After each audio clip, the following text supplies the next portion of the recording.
Hello दोस्तों, मैं प्रियराज कुमार एक बार फिर आप लोगों का आपके अपने यूट्यूब चैनल पीके स्टडी पर स्वागत करता हूं। अगर आप इस चैनल पे नए हैं तो चैनल को सब्सक्राइब कर लीजिए एवं बेल आइकन को दबा लीजिए ताकि हमारा सभी वीडियो आपके पास आसानी से पहुंच जाए।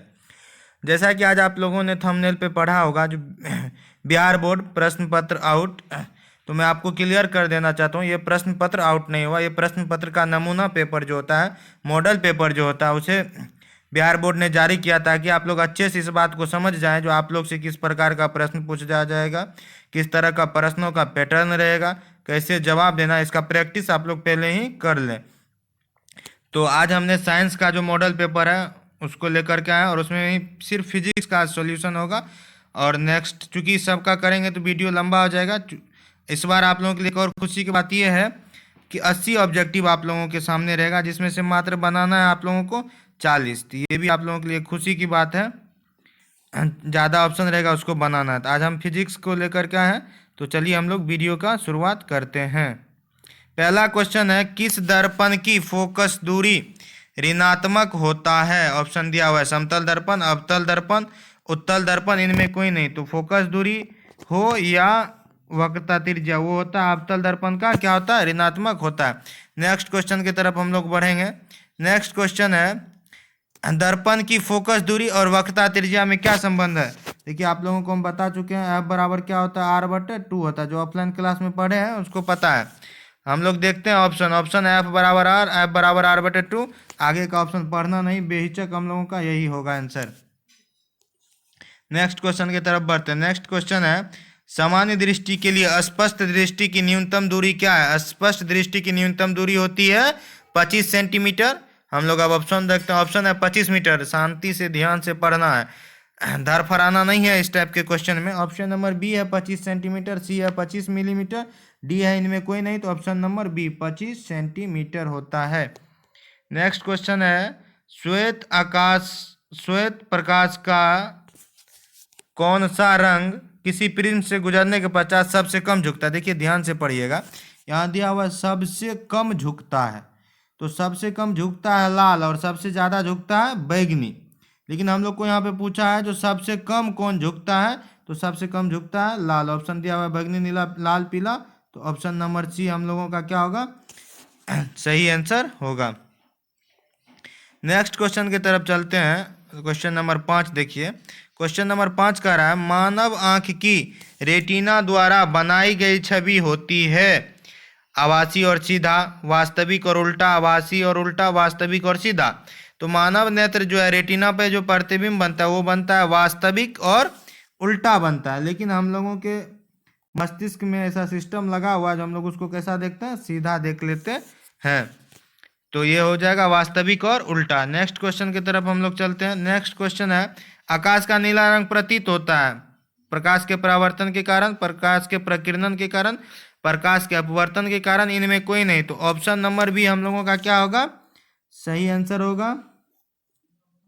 प्रकाश के प्रकीर्णन के कारण आकाश का रंग नीला दिखाई देता है। नेक्स्ट क्वेश्चन है, किस दर्पण से वस्तु का प्रतिबिंब बड़ा बनता है? समतल, अवतल, उत्तल, इनमें कोई नहीं। तो देखिए प्रतिबिंब बड़ा बनता है और दर्पण है, तो इसके लिए हम लोग का आंसर होगा अवतल दर्पण। याद कीजिए, जब हम लोग दाढ़ी बनाते हैं तो छोटा छोटा दाढ़ी भी क्या होता है? बड़ा दिखाई देता है। तो प्रतिबिंब इसमें क्या होता है? बड़ा बनता है। और बड़ा कब बनता है? जब फोकस और ध्रुव के बीच में रहता है तब। नेक्स्ट क्वेश्चन की तरफ चलते हैं। नेक्स्ट क्वेश्चन है, निम्नलिखित में कौन सा लेंस निकट दृष्टि दोष, ध्यान से पढ़ना है, निकट दृष्टि दोष को ठीक करने के लिए उपयोग में किया जाता है? ऑप्शन है उत्तल, समोत्तल, अवतल लेंस, इनमें कोई नहीं। देखिए इसका जवाब आप लोग खुद दे सकते हैं। इसके लिए हमने ऑफलाइन में एक ट्रिक बताए हुए, आप लोगों को भी अभी बता रहे हैं। इसके लिए हम लोगों ने क्या क्या, इसमें असमंजस में हो जाते हैं आप लोग, विद्यार्थी असमंजस में फंस जाता है। तो याद रखना आज के बाद, 2 में 3, क्या याद रखना है? 2 में 3 और 3 में 4। सर ये समझ भी नहीं कि 2 में 3, 3 में 4 क्या होता है। देखिए दूर में 2 अक्षर होता है, दू और र। तो इसके उपचार में लगेगा 3 वाला, 3 अक्षर वाला, यानी उ तो ल। इसमें देखिए 3 अक्षर है। और 3 में 4 का मतलब हुआ 3 होता है निकट में, निकट में नरसिकार कट, यानी निकट 3 गो, और 4 को बोला लगेगा अ व तो ल। तो आशा करते हैं आज के बाद आप लोग नहीं भूलिएगा। 2 में 3 और 3 में 4, यानी दूर दृष्टि दोष में उत्तल और निकट में अवतल। क्लियर। चलिए इसका आंसर हम लोग का क्या हो जाएगा, जो निकट दृष्टि दोष को ठीक करने के लिए, तो निकट में यानी 3 गो अक्षर है तो 4 वाला यानी कि अवतल लेंस होगा आंसर हम लोगों का। नेक्स्ट क्वेश्चन की तरफ हम लोग चलते हैं। नेक्स्ट क्वेश्चन है, निम्नलिखित में से कौन उपकरण विद्युत धारा की उपस्थिति दर्शाता है। तो गैल्वेनोमीटर, मोटर, जनरेटर, वोल्टमीटर। देखिए ऑप्शन नंबर ए हम लोगों का सही आंसर होगा। गैल्वेनोमीटर के द्वारा विद्युत धारा की उपस्थिति, यहाँ क्लियर कर दिया, उपस्थिति दर्शाया जाता है। जनरेटर से विद्युत उत्पन्न होता है, वोल्टमीटर से विभवांतर को मापा जाता है। नेक्स्ट क्वेश्चन की तरफ हम लोग चलते हैं। नेक्स्ट क्वेश्चन है, दाएं हाथ के अंगूठे के नियम को किसने प्रतिपादित किया था। ऑप्शन है ऑरस्टेड, फ्लेमिंग, आइंस्टीन, मैक्सवेल। तो देखिए यहाँ पे ध्यान से पढ़िएगा, दाएं बाएं का तो फ्लेमिंग और मैक्सवेल भी दिया हुआ है, दोनों का है, लेकिन यहाँ पर ये देखिए क्या लगाया हुआ है, अंगूठा, दाएं हाथ का अंगूठे का नियम। फ्लेमिंग तो दाएं हाथ और बाएं हाथ का नियम दिया था, लेकिन मैक्सवेल बाबू क्या था, इसको बचपने से अंगूठा चूसने का आदत था। ऐसे ही याद रखिएगा, जो मैक्सवेल बहुत अंगूठा चूसता था। तो ये जो दिया था, ये दाएं हाथ के अंगूठा का नियम कौन दिया था, मैक्सवेल दिया था। चलिए नेक्स्ट क्वेश्चन की तरफ हम लोग देखते हैं। विभवांतर का SI मात्रक होता है वोल्ट, ओम, एम्पियर, कूलम। तो विभवांतर हो या विभव, दोनों का SI मात्रक होता है क्या होता है, वोल्ट होता है। ओम किसका होता है, ओम होता है प्रतिरोध का, लिख लीजिएगा आप लोग, ओम होता है प्रतिरोध का। एम्पियर होता है आपका किसका, विद्युत धारा का क्या होता है, एम्पियर होता है। और आवेश का SI मात्रक कूलम्ब होता है। चलिए नेक्स्ट क्वेश्चन की तरफ हम लोग चलते हैं। नेक्स्ट क्वेश्चन अब है, निम्नलिखित में से किस संयोजन द्वारा प्रतिरोध का मान बढ़ता है। श्रेणी, समांतर, श्रेणी और समांतर दोनों, इनमें कोई नहीं। तो ऑप्शन नंबर ए हम लोगों का सही होगा, श्रेणी क्रम में प्रतिरोध का मान बढ़ता है। अगला है,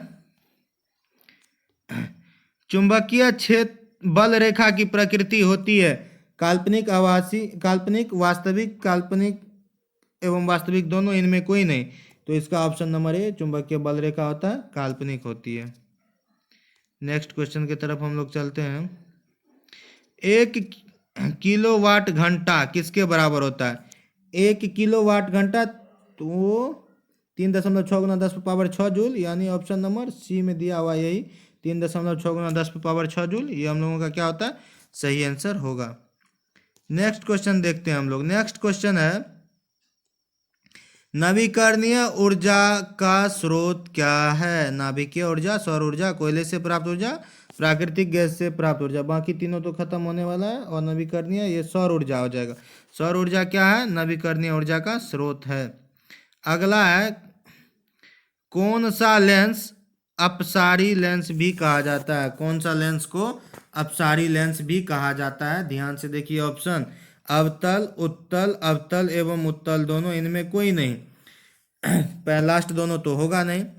कह रहा है यहाँ पे अपसारी। जब भी अपसारी लेंस की बात आए ध्यान में रखिएगा, कंफ्यूजन बिल्कुल भी नहीं होना चाहिए। अपसारी लेंस कहेगा तो कौन सा होगा हम लोग का, अवतल लेंस। अवतल लेंस कैसा होता है, अपसारी लेंस। और उत्तल जो होता है ये होता है अभिसारी। क्या होता है ये, अभिसारी। उत्तल लेंस होता है अभिसारी, इस बात को ध्यान में रखना। और अवतल होता है अपसारी। नेक्स्ट क्वेश्चन चलते हैं हम लोग। नेक्स्ट क्वेश्चन है, प्रकाश का प्राथमिक वर्ण है। ऑप्शन दिया हुआ लाल, नीला, हरा, उपर्युक्त सभी। प्रकाश का कौन सा रंग प्राथमिक रंग पूछ रहा है। तो देखिए लाल भी होगा, नीला भी होगा, हरा भी होगा। ऑप्शन नंबर डी हम लोगों का क्या हो जाएगा, सही आंसर होगा। सर इसको याद कैसे रखेंगे, ये तो एक बड़ा समस्या हो जाता है याद रखना, जो इतना रंग में सभी तीनों को याद कैसे रखें। देखिए आप लोग एक गायक का नाम सुने होंगे, हनी सिंह का। तो आज से हम लोग हनी सिंह को हनी लाल के नाम से जानेंगे। किसके नाम से जानेंगे, हनी लाल के नाम से जानेंगे। जैसे रामलाल श्यामलाल होता है ना, उसी तरह हनी लाल। तो ह से हो गया क्या आपका हरा, और नी से हो गया नीला, लाल बेचारा तो लाल है ही। तो प्राथमिक रंग होता है हनी लाल। ह से हरा, नी से नीला, लाल तो लाल है ही। हरा, नीला और लाल क्या है हम लोग का प्राथमिक रंग है, जिसका आंसर उपर्युक्त क्या होगा, सभी हो जाएगा। चलिए नेक्स्ट क्वेश्चन की तरफ बढ़ते हैं। नेक्स्ट क्वेश्चन है, निम्नलिखित में से कौन नेत्र का रंगीन भाग होता है? निम्नलिखित में से कौन नेत्र का रंगीन भाग होता है? ऑप्शन है कॉर्निया, पुपिल, रेटिना, आइरिस। तो आइरिस ही नेत्र का क्या होता है, रंगीन भाग होता है। नेक्स्ट क्वेश्चन है, 1 HP बराबर होता है 746 वाट। ऑप्शन नंबर ये हम लोगों का क्या होगा, परम सत्य आंसर होगा। नेक्स्ट क्वेश्चन है, विशालक शीशा। नेक्स्ट क्वेश्चन क्या है, विशालक शीशा यानी मैग्नीफाइंग ग्लास होता है। ऑप्शन दिया हुआ अवतल लेंस, उत्तल लेंस, अवतल दर्पण, उत्तल दर्पण। देखिए यहाँ लिखा विशालक शीशा, मैग्नीफाइंग ग्लास यानी कौन सा लेंस दर्पण फोटो को बड़ा बना के दिखाता है, तो ये होगा हम लोग का उत्तल लेंस। उत्तल लेंस को मैग्नीफाइंग ग्लास भी कहा जाता है।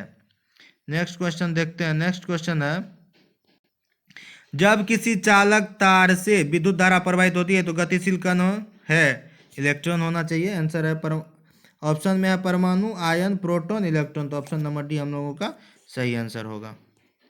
नेक्स्ट क्वेश्चन की तरफ चलते हैं। नेक्स्ट क्वेश्चन है, एम्पियर घंटा मात्रक है, शक्ति का, आवेश का, ऊर्जा का, इनमें कोई नहीं। तो एम्पियर घंटा मात्रक किसका है, आवेश का मात्रक है। नेक्स्ट क्वेश्चन की तरफ हम लोग चलेंगे। नेक्स्ट क्वेश्चन है, निम्नलिखित में से कौन वाट के बराबर है, जूल प्रति सेकंड? चलिए ऑप्शन नंबर ए में है जूल प्रति second, joule into second, second प्रति जूल, इनमें से कोई नहीं। तो ऑप्शन नंबर ए जूल प्रति सेकंड किसके बराबर होता है, वाट के बराबर होता है। अगला क्वेश्चन है, विद्युत धारा का मात्रक है एम्पियर, वोल्ट, ओम, वाट। तो विद्युत धारा का मात्रक क्या होता है, एम्पियर होता है। ये फिजिक्स का लास्ट क्वेश्चन था।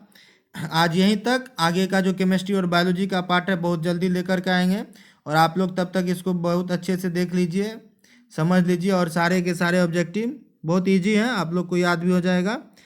अगर आप लोगों को मेरा वीडियो अच्छा लगता है तो इसको लाइक कीजिए। कोई परेशानी हो, कहीं समझ में नहीं आए तो कमेंट कीजिए, या अच्छा भी लगे तो कमेंट करके बताइए। और अगर मेरा वीडियो आपको पसंद होता है तो मेरे चैनल को सब्सक्राइब कर लीजिए, ताकि मेरे जितने भी नए नए वीडियो आए वो सब आपके पास आसानी से पहुंच जाए। चलिए तब तक के लिए जय हिंद, वंदे मातरम। मिलते हैं अगले वीडियो में।